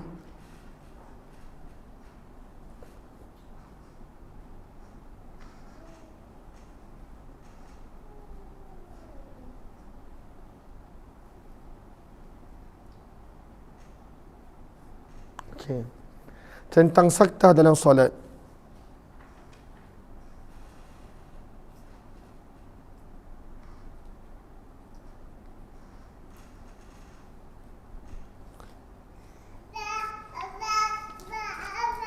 Allahumma salli ala habibina Muhammad wa ala alihi wa sahbihi ajma'in. Ai mujibatul ghusl, furudul ghusl, syurutul wudu, nawaqidul wudu, man intaqada wudu'uhu, asbabut tayammum, syurutut tayammum, furudut tayammum, mubtilatut tayammum, an-najasat, a'dzarus salah, syurutus salah, arkanus salah, an-niyah 3 darajat, syurutu takbiratul ihram, syurutul fatihah, tashdidatul fatihah, raf'ul yadain, syurutus sujud, a'dha'us sujud.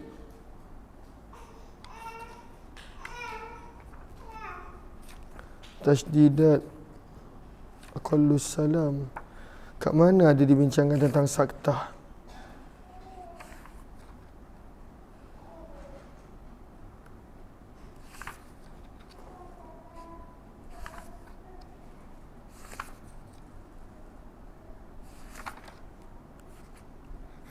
Okey. Maka tak dibincangkan di sini. Cumanya dalam mazhab Syafi'i ada lebih daripada 2 saktah. Ada lebih daripada 2 saktah. Cuma jumpa saktah tu solat. Saktah ketika mana saktah maksudnya berdiam seketika. Maka dalam mazhab Syafi'i saktah dalam solat ada 6. Pelajar-pelajar pun boleh tulis. Saktah dalam solat ada 6. Ada tempat yang sepatutnya sewaktu solat kita berhenti sekejap. Yang pertama, di antara takbiratul ihram dan doa iftitah. Baina takbiratul ihram wa doa iftitah. Allahu Akbar, berhenti sekejap. Baru baca doa iftitah. Dan yang kedua, di antara doa iftitah dan a'udzubillahi minasyaitanirrajim. Selepas selesai doa iftitah, berdiam seketika, baru membaca a'udzubillahi minasyaitanirrajim. Yang ketiga, di antara a'udzubillahi minasyaitanirrajim dan surah Fatihah. Maka itu yang ketiga. Yang keempat, di antara penghujung Fatihah dan amin. Ghairil maghdubi alaihim waladdallin. Berhenti sekejap. Baru amin. Maka ini yang keempat. Yang kelima, di antara amin dan juga surah. Di antara amin dan juga surah. Ini yang kelima. Dan yang keenam, ketika mana dah selesai membaca surah, sebelum rukuk pun ada saktah, berdiam seketika. Jangan minal jinnati wan nas, Allahu Akbar.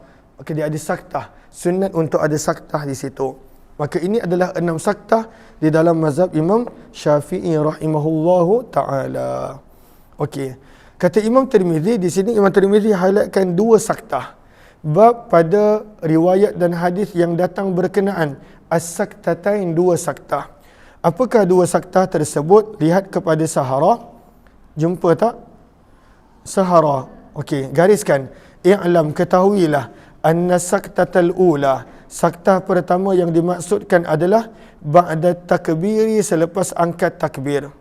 Muttafaqun alaiha, di sini semua keempat-empat para ulama fiqh sepakat perlu ada saktah. Perlu ada saktah selepas daripada takbiratul ihram. Baris yang kedua, bawah dia. Wa qad jaa saktatan ukhra, dan ada saktah baris bawah dia. Wathaniyah. Sebentar.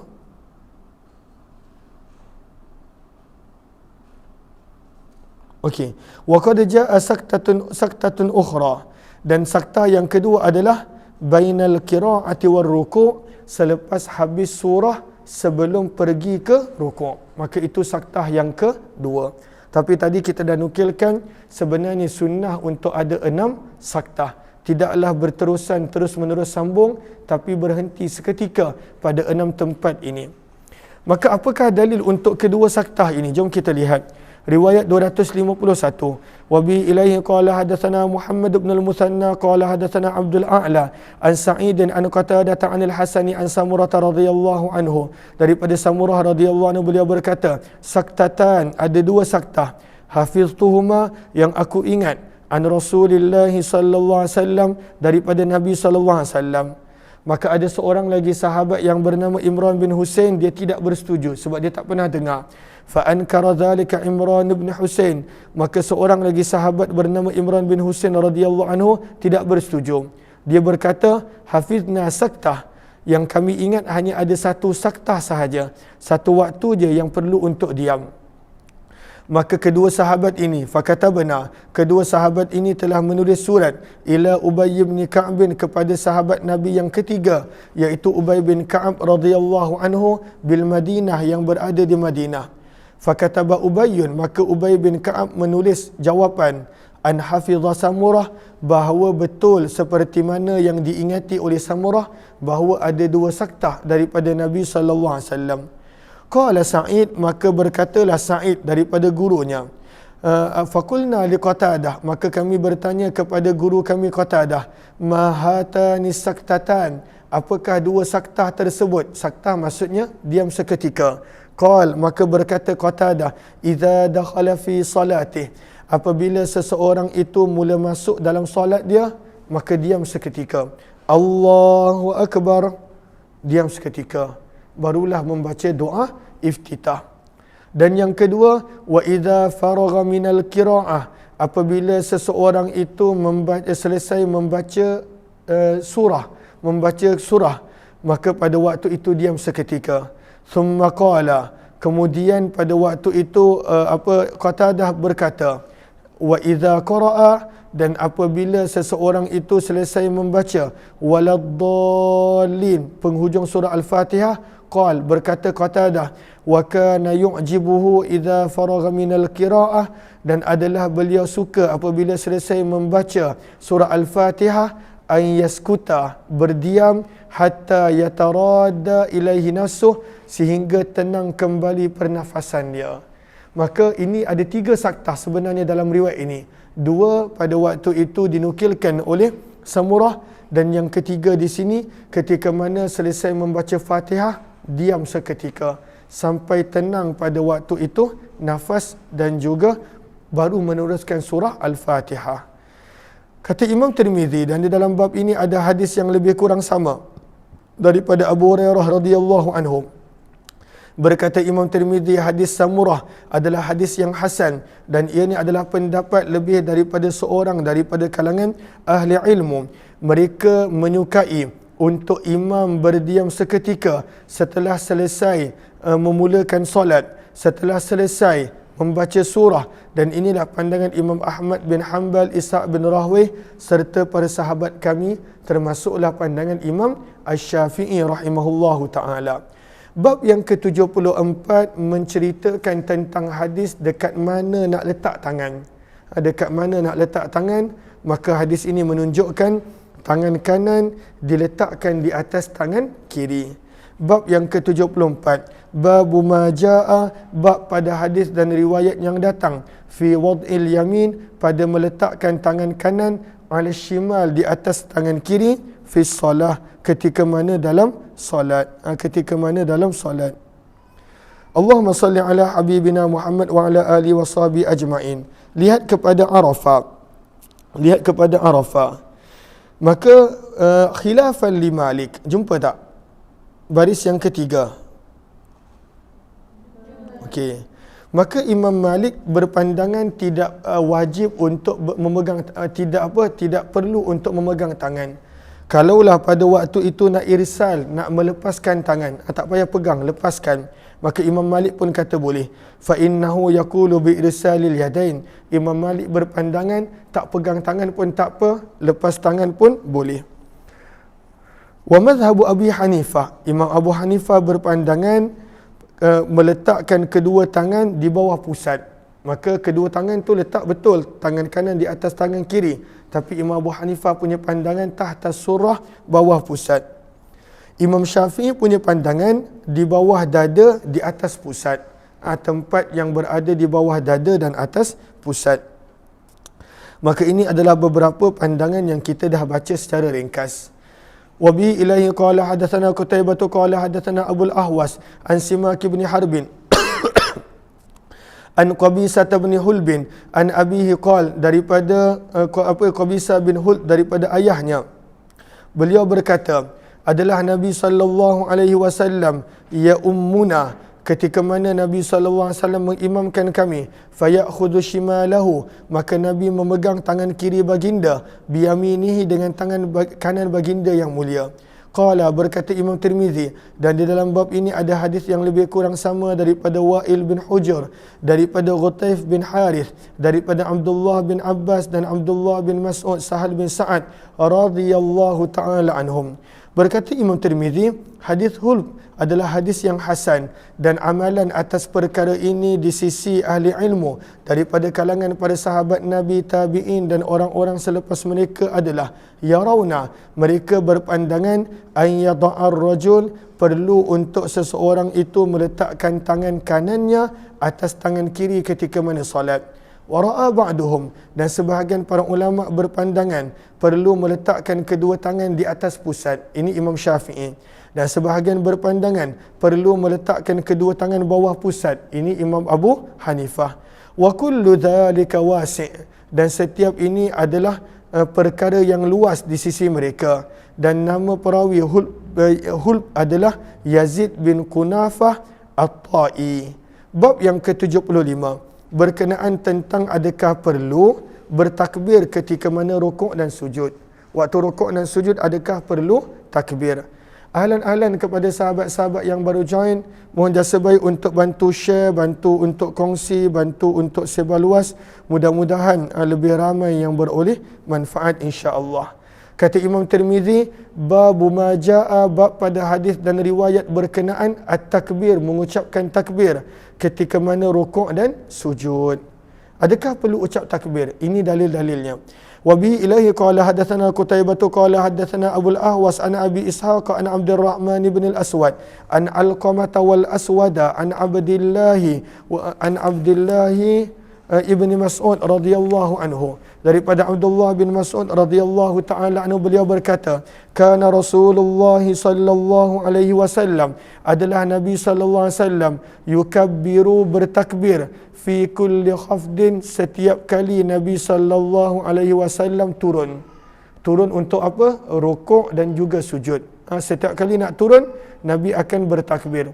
Wa raf'in, setiap kali Nabi sallallahu alaihi wasallam nak bangun, Nabi rukuk. Wa qiyamin, setiap kali Nabi nak berdiri, Nabi takbir. Wa qu'udin, setiap kali Nabi nak sujud, maka pada waktu itu Nabi bertakbir. Begitulah juga Abu Bakar dan Umar. Wa fil babi, dan di dalam bab ini ada hadis yang lebih kurang sama daripada Abu Hurairah, Anas bin Malik, Abdullah bin Umar, Abu Malik al-Ash'ari, Abu Musa, Imran bin Husain, Wa'il bin Hujr, Abdullah bin Abbas radhiyallahu anhum. Ada banyak riwayat yang lebih kurang sama. Berkata Imam Tirmizi, hadis Abdullah bin Mas'ud adalah hadis yang hasan sahih. Wal amalu alaihi, dan amalan padanya di sisi para sahabat Nabi sallallahu alaihi wasallam, antara mereka Abu Bakar, Umar, Uthman, Ali, dan selain daripada mereka dan dari orang-orang selepas mereka daripada kalangan tabi'in, mereka semua akan bertakbir setiap pergerakan solat. Nak duduk takbir, nak bangun takbir, nak berdiri takbir, nak turun takbir, seperti yang kita baca tadi. Dan inilah pegangan majoriti fuqaha dan ulama. Riwayat 245, wa bihi ilaihi qala hadatsana Abdullah bin Munir qala sami'tu Ali bin Al-Hasan qala akhbarana Abdullah bin Al-Mubarak an Ibn Jurayj an Az-Zuhri an Abi Bakr bin Abdul Rahman an Abi Hurairah radhiyallahu anhu, daripada Abu Hurairah radhiyallahu anhu, sesungguhnya Nabi sallallahu alaihi wasallam yukabbiru, akan bertakbir, wa huwa yahwi, ketika mana baginda nak turun. Ketika mana baginda nak turun, iaitu untuk sujud, maka Nabi akan bertakbir.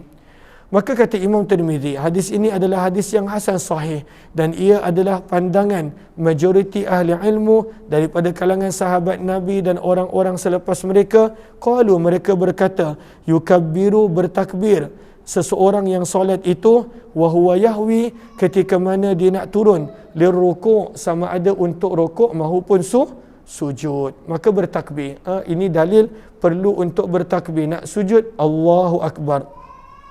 Nak rukuk, Allahu Akbar. Bangun daripada sujud, Allahu Akbar. Nak bangun daripada nak bangun untuk berdiri, Allahu Akbar. Ini dalil dia. Kemudian bab yang ke-76 berkenaan tentang mengangkat kedua tangan bangun daripada rukuk. Adakah bangun daripada rukuk pada waktu itu perlu angkat tangan? Ini dalil dia. Okey. Maka apakah bangun daripada rukuk perlu angkat tangan? Lihat Arafah. Arafah pada baris yang kelima. Al-madhahibu fi raf'il yadaini indar rukuk. Pandangan para ulama ketika mana angkat tangan bangun daripada rukuk. Qala Syafi'i wa Ahmad. Berkata jumpa tak? Berkata Imam Syafi'i dan Imam Ahmad, yarfa'ul yadain bi raf'il yadain, perlu sunnah angkat tangan bangun daripada rukuk. Imam Abu Hanifah berkata pada waktu itu tidak perlu. Begitu juga salah satu pandangan daripada Imam Malik rahimahullahu ta'ala, tak perlu angkat tangan bangun daripada rukuk. Okey. Maka mengangkat tangan bangun daripada rukuk, ianya adalah Allahumma salli ala Sayyidina Muhammad, ianya adalah sunnah. Ketika mana nak rukuk dan juga bangun daripada rukuk. Okey. Riwayat 255. Wa bi ilayhi qala hadatsana Qutaibah bin Abi Umar qala hadatsana Sufyan bin Uyainah an Az-Zuhri an Salim an abihi qala, abihi maksudnya ayahnya Abdullah bin Umar, ayah kepada Salim Abdullah bin Umar. Daripada Abdullah bin Umar radhiyallahu anhuma, beliau berkata, raaitu Rasulullah sallallahu alaihi wasallam, aku telah melihat Nabi sallallahu alaihi wasallam, idza iftataha as-salah, ketika mana memulakan solat, yarfa'u yadayhi, Nabi mengangkat kedua tangan baginda. Maka waktu takbiratul ihram, sunnah untuk angkat tangan. Sebut Allahu Akbar tu rukun takbiratul ihram, tapi angkat tangan itu adalah sunnah. Kadar mana angkat tangan? Hatta yuhadhiya mankabaih, sehingga sampai ke bahu. Maka apa pandangan mazhab Syafi'i? Kerana ada riwayat kata sampai bahu, ada sampai ke telinga. Lihat kepada Sahara. Jumpa tak? Sahara. Zakarat Tibi. Imam Tibi rahimahullah menukilkan bahawa Imam Syafi'i ketika mana memasuki Mesir, lalu ditanya tentang cara mengangkat kedua tangan sewaktu takbir. Macam mana nak angkat? Faqala, maka beliau menjawab, yarfa'ul musalli yadaihi bihaitsu yakuna kaffah hidza mankibaih. Kata Imam Syafi'i, angkat tangan sehingga pada waktu itu tapak tangan selari dengan bahu. Tapak tangan selari dengan bahu. Wa ibhamahu hidza asyahmatai udhunai. Dan kemudian ibu jari selari dengan cuping telinga. Tapak tangan selari dengan bahu, kemudian ibu jari selari dengan telinga. Wa atraf asabi'i hidza afar'i udhunai. Dan kemudian hujung-hujung jari selari pada waktu itu dengan bahagian hujung telinga. Maka Imam Syafi'i jadikan ini sebagai sebagai amalan istidlal daripada semua riwayat. Lalu ada riwayat kata Nabi sampai ke bahu, ada sampai telinga, maka digabungkan. Maksud sampai ke bahu iaitu tapak tangan kadar bahu. Maksud sampai telinga, ibu jari sejajar dengan telinga dan sebagainya. Maka itu cara angkat takbiratul ihram. Allahu Akbar, bukan begini ataupun terlalu tinggi, tetapi pada waktu itu ibu jari kadar dengan cuping telinga. Jelas ke jelas? Wa idza raka'a, maka apabila Nabi rukuk, wa idza rafa'a, dan apabila baginda Nabi sallallahu alaihi wasallam mengangkat ra'sahu, kepala baginda daripada rukuk, Nabi akan pada waktu itu mengangkat tangan juga dengan takbir. Wazada Ibnu Umar Abdullah bin wazada Ibnu Abi Umar, Ibnu Abi Umar menambah dalam riwayatnya, wa kana la yarfa'u, dan Nabi sallallahu alaihi wasallam tidak mengangkat bainas sajdatain, di antara dua sajdah. Antara dua sajdah, bangun daripada sajdah pertama ke sajdah yang kedua, Nabi pada waktu itu tidak angkat tangan. Ini satu. Makna yang kedua sajdatain adalah rakaatain. Maksudnya di antara dua rakaat, rakaat pertama dan ketiga dan kedua, rakaat ketiga dan keempat, Nabi tidak angkat tangan. Maka boleh tulis di sini sajdatain bermaksud pada waktu itu sujud, ataupun sajdatain bermaksud pada waktu itu antara dua rakaat. Rakaat daripada rakaat kedua ketiga ada dalilnya, tapi antara dua rakaat, setiap rakaat tak ada. Tapi kita nampak kadang-kala banyak orang setiap kali bangun daripada sujud untuk berdiri, diangkat tangan, padahal tidak sunnah. Hanya ada 4 tempat yang sunnah untuk angkat tangan. Ketika mana takbiratul ihram, ketika mana nak rukuk, bangun daripada rukuk, dan bangun untuk rakaat yang ketiga. Hanya 4 tempat yang sunnah untuk mengangkat takbiratul ihram. Qala Abu Isa, berkata Imam Tirmizi, haddatsana al-Fadl bin Sabbah al-Baghdadi qala haddatsana Sufyan bin Uyainah qala haddatsana Zuhri bihadzal isnad nahwa hadits ibn Abi Umar. Beliau berkata, wa fil babi, dan dalam bab ini ada riwayat yang lebih kurang sama daripada Umar, Ali bin Abi Talib, Wa'il bin Hujr, Malik bin Huwairith, Anas bin Malik, Abu Hurairah, Abu Humaid, Abu Usaid, Sahal bin Sa'ad, Muhammad bin Maslamah, Abu Qatadah, Abu Musa al-Ash'ari, Jabir bin Abdullah, dan Umair al-Laythi radhiyallahu anhum. Banyak riwayat berkenaan tentang mengangkat takbir, mengangkat tangan sewaktu takbir. Berkata Imam Tirmizi, hadis Abdullah bin Umar adalah hadis yang hasan sahih. Wa bihadza, dan dengan ini berkata sebahagian ahli ilmu daripada kalangan sahabat Nabi, antara mereka Abdullah bin Umar, Jabir bin Abdullah, Abu Hurairah, Anas bin Malik, Abdullah bin Abbas, Abdullah bin Zubair, dan yang lain-lain. Wa minat tabi'in, dan daripada kalangan tabi'in, Al-Hasan al-Basri, Atta bin Abi Rabah, Taus, Mujahid, Nafi', Salim bin Abdullah, Sa'id bin Jubair, dan lain-lain. Dan inilah juga pandangan Abdullah bin Mubarak, Asy-Syafi'i, Ahmad bin Hanbal, dan Ishaq bin Rahwih, ketika mana takbir perlu untuk angkat tangan sewaktu rukuk dan bangun daripada rukuk. Berkata Abdullah bin Mubarak, qad thabata, telah sabit hadis man yarfa', orang yang telah menjadikan telah sabit hadis orang yang kata perlu untuk mengangkat tangan. Wa dzakara, dan telah menukilkan hadis Az-Zuhri daripada Salim daripada ayahnya. Walam yathbut, dan tidak sabit hadis Abdullah bin Mas'ud, yang mana kata Abdullah bin Mas'ud, sesungguhnya Nabi sallallahu alaihi wasallam lam yarfa', tidak mengangkat tangan kecuali pada permulaan solat. Maka kata Imam Tirmizi, sanad riwayat tersebut tidak sabit. Kata Imam Tirmizi, apakah sanadnya? Wa bi ilahi qala hadatsana bidzalika Ahmad bin Abdah al-Amali qala hadatsana Wahb bin Zam'ah an Sufyan bin Abdul Malik an Abdullah bin al-Mubarak. Wa bi ilahi qala hadatsana Hannad qala hadatsana Waqi'un an Sufyan an Asim bin al-Kulayb an Abdurrahman bin al-Aswad an Alqamah qala Abdullah bin Mas'ud, kata Abdullah bin Mas'ud, ala usalli bikum, mahukah aku tunjukkan kepada kamu salat Nabi sallallahu alaihi wasallam? Fa salla, maka Nabi sallallahu alaihi wasallam, maka Abdullah bin Mas'ud telah salat. Maka kata Alqamah, falam yarfa, maka tidaklah Abdullah bin Mas'ud mengangkat kedua tangannya illa fi awwali marrah, kecuali pada awal solat. Berkata Imam Tirmizi, wa fil babi, dan di dalam riwayat berkenaan Nabi tidak mengangkat tangan ketika mana rukuk dan bangun daripada rukuk. Ada juga riwayat Bara' bin Azib. Berkata Imam Tirmizi, hadis Abdullah bin Mas'ud adalah hadis yang hasan. Wabihi, dan ini adalah pegangan lebih daripada seorang daripada ahli ilmu daripada kalangan sahabat Nabi dan tabi'in, antara mereka adalah Sufyan Ats-Tsauri dan juga para ulama Kufah. Maka daripada sini kita nampak ada juga dalil yang menunjukkan bahawa tidak mengangkat tangan ketika mana nak rukuk dan bangun daripada rukuk. Bab yang ke-77. Bab yang ke-77 berkenaan tentang sewaktu rukuk maka meletakkan kedua tangan di atas lutut.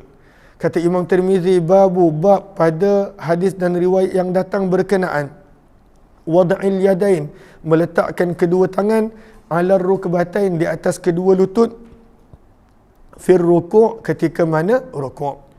Awal Islam, maka cara rukuk adalah merapatkan kedua tangan dan meletakkan di celah paha. Itu cara rukuk. Jom kita lihat kepada Arafah. Arafah pada baris yang ketiga. Jumpa tak? Maka kata para ulama, kana awalan, pada awal Islam, hukmut tatbiq, hukum tatbiq ketika mana rukuk.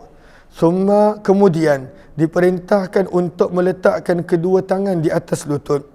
Apakah itu tatbiq? Tatbiq adalah meletakkan kedua tangan dalam keadaan bercantum dan meletakkan pada waktu itu di antara kedua lutut. Di antara kedua lutut. Ada yang mengatakan cantum dengan tashbih. Tashbih maksudnya jari jemari itu dirapatkan. Ada yang kata tanpa tashbih. Maka itu di awal Islam cara rukuk. Namun kemudian dimasukkan dan diperintahkan untuk meletakkan tangan di atas lutut. Maka apakah dalil berkenaan tentang perkara ini? Riwayat yang ke-257.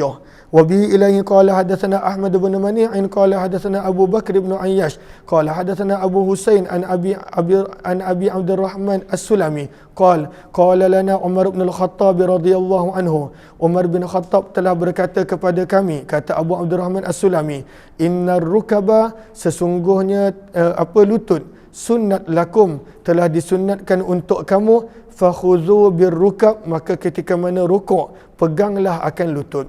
Dalam bab ini ada juga riwayat daripada Sa'ad, Anas, Abu Humaid, Abu Usaid, Sahal bin Sa'ad, Muhammad bin Maslamah dan Abu Mas'ud radhiyallahu anhum. Berkata Imam Tirmizi, hadis Umar bin Khattab adalah hadis yang hasan sahih, dan amalan pada perkara ini di sisi ahli ilmu daripada kalangan sahabat Nabi dan tabi'in dan orang-orang selepas mereka, la ikhtilafa, tidak ada yang berbeza pendapat tentang perkara ini, kecuali apa yang diriwayatkan daripada Abdullah bin Mas'ud dan sebahagian para sahabat yang mana mereka masih berpandangan boleh tatbiq, merapatkan tangan dan meletakkan di antara lutut ketika mana solat. Maka apakah tatbiq? Wa tatbiqu mansukh. Tatbiq hukumnya adalah mansukh di sisi ahli ilmu.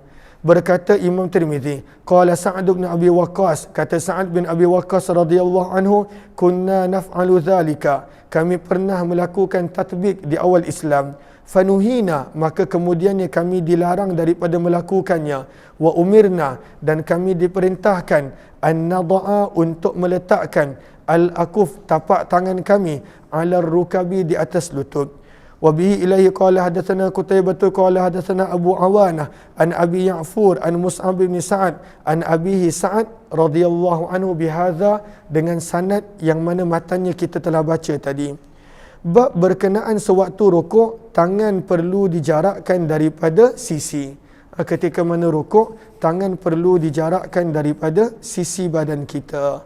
Yang ini kita baca selepas zuhur insya-Allah pada jam 3. Terima kasih kepada sahabat-sahabat semua.